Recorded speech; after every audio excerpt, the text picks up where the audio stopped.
Here are the things I prepped to make breakfast a lot easier and quicker in the mornings. I started off by prepping some bagels. I made my dough earlier that morning and let it rise. Once it was done, I punched it to release all the air and then formed them into my little bagels.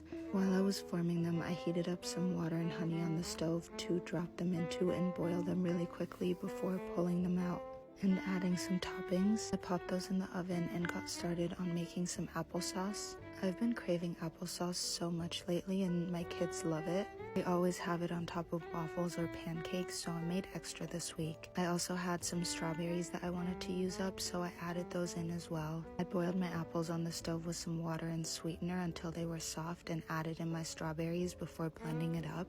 You can get it to whatever consistency you like. At this point, my bagels were done baking, so I let them cool on my wire rack while I got started on making some cassava waffles. These are gluten-free and dairy-free. I started making them when I was struggling with eczema a lot, so they've just become a staple in our house because they're so good and I prefer them over normal waffles. I tend to make a blueberry compote every week, so that's what I did today as well.